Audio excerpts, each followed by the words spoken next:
Hello and good day. It is Tuesday here at the shop of junk. All the junk everywhere. And going to shift away from Expo Bus content to Cummins Dentside content today. Try to get this thing drivable to the point that it'll at least move out of the shop. Talked about it some yesterday. Got to get steering functional. Got to get fuel system functional. And go through and check the bell housing bolts and make sure they actually exist and are correct and not going to fall out before we fire up the Cummins. Probably should check and make sure that the motor mount bolts actually have nuts on them. Since one is laying right there, I'm going to assume that they don't.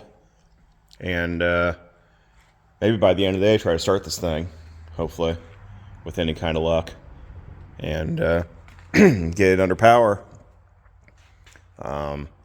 With the steering shaft hooked up, it'll at least kind of move, but really need the hydro boost lines hooked up to the power steering pump to be able to steer, because turning the steering box with these big tires is next to impossible. So let's get the steering stuff underway and then move on to fuel system and little odds and ends and then see where that goes. So I have this complete dash assembly out of 08 Super Duty. And I'm going to try to rob all of this stuff in this area here off of it and see if it can be adapted into this dash to hold the steering column, ideally. So we'll see if that actually will work out or not. I think so. If not, I'm going to have to fabricate stuff from scratch, which I'm trying to avoid doing because that takes time and effort, and if Ford already made the parts, I'll just use theirs. So I'm going to strip all this plastic stuff off and get down to just the steel and see what it takes to cut this thing apart. Now, this has escalated absolutely quickly, way more quickly than I would like. So yanked out the dash from the 79 and stripped, sorry from column, obviously, all this crap out of the dash from the 08. So I just have the skeleton of it, and if we measure, we end up at about 63 1/8 for the width between the flats on this. And then we come over here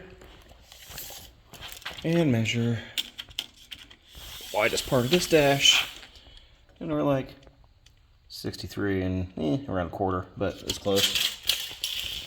So conceivably that entire subframe will fit in there.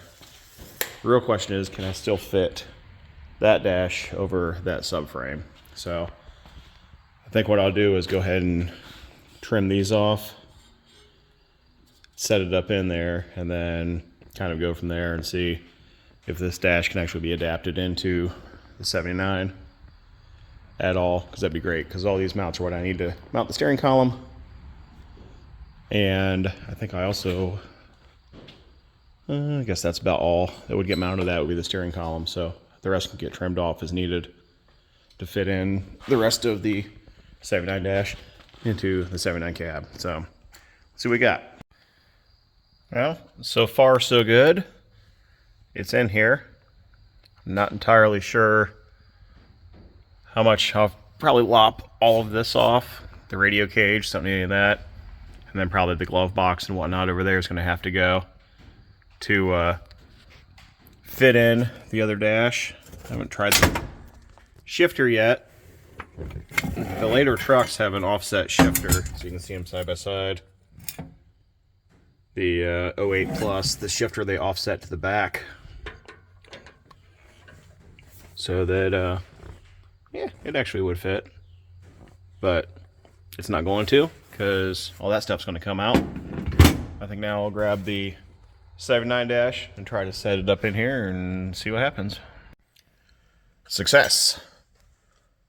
The structure is finally wedged up in there. Took quite a bit of finagling to get the steering position right. moving everything forward and backwards till it finally sat in place. And then trim out all the excess. Radio cage is gone, all of the stuff for the airbag. And glove box is gone. Still need to trim off this lower section that held the kick panel. And then trim and modify this metal here. I just cut it real quick with a body saw to be able to fit around the steering column so it would go up in there. But it actually fits over the structure, which was the end goal. And also gave me support for the steering wheel here. And probably increase the structure of the cab quite a bit once this is bolted in with this tube running all the way across. Make things maybe a little safer, not that it matters. Pedals clear just fine. Driving position is good. So let's see if this will still come close.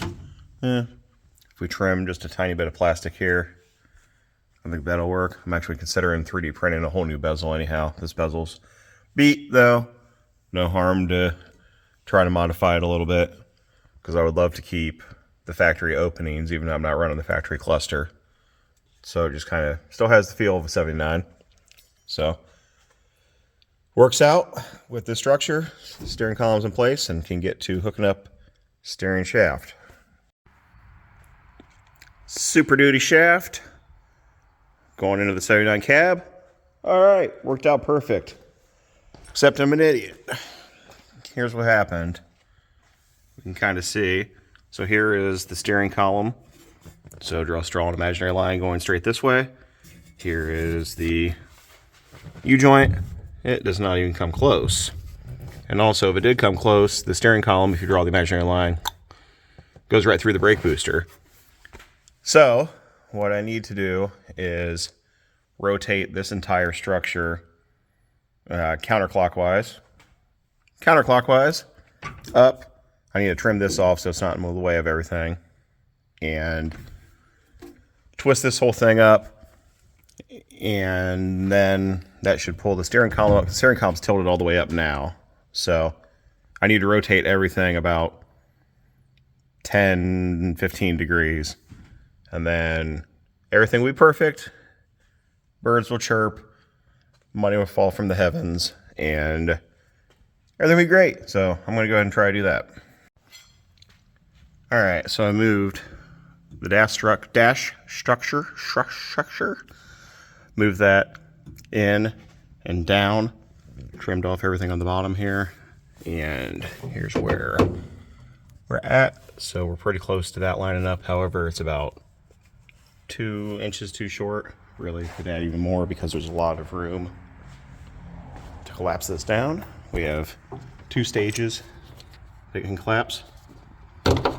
So I think what I'm going to do is just go ahead and cut this, sleeve it, and extend it out a few inches, and then we'll have plenty of room and plenty of engagement too on this slide and that slide. So that's next. We'll be cutting this and sleeving it and extending it out.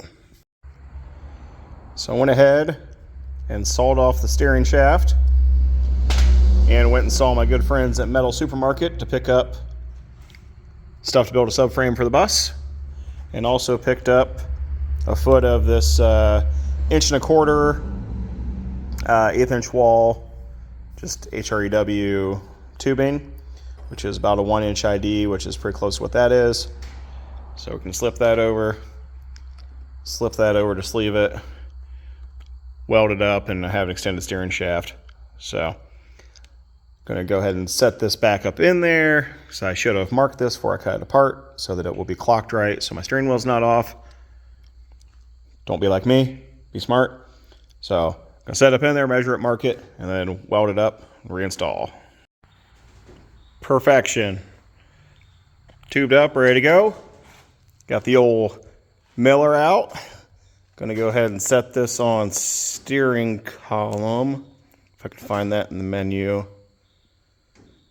Whatever, we'll just set it on 14 gauge. It's about that is. Maybe, yeah, let's go a little higher. 1/8, whatever. I'm going to write a letter to Miller and tell them we need a steering column setting in here, but good enough. So go ahead and burn that in, and I'll have a steering column. And it's all welded up. Now, I'm not a trained welder, nor am I a good welder, as you can see. So I usually weld on non-critical things like steering components, frames, brake lines, things like that. I don't really weld on things that are really structurally important, like, you know, body panels or signs or anything like that. So stick to the stuff that's in your wheelhouse, like steering and frames, if you don't know how to weld correctly. So disclaimer, don't sue me. Anyhow, I don't see this falling apart. I'm going to stick it back in there, and fingers crossed, we'll have steering. And success! We now have a steering wheel that is attached to the wheels. Can't really turn them because, you know, there's no power steering or anything right now, but it's at least connected. Everything worked. Dash is up. So I'm just going to drill. I just held up there with some self-tappers right now. I'm going to drill and put nut certs into the sheet metal here so that I can just bolt it straight into the sheet metal with threaded inserts to hold the dash up in place, and then I can move on with my life and hopefully get to running fuel lines, and dare I say it, maybe start this thing tomorrow. So that's on the plate for tomorrow. I've been saying that for 2 weeks now. But hopefully fire this baby up tomorrow, and also have some overland bus content too. So as always, thanks for watching. Picked up a ton of subscribers in the past week. Been really kind of pushing this thing. A lot of people are watching, and I appreciate all of you. So keep on doing it, and tell me if I suck. Tell me what you want to see. And otherwise, I'll catch you later.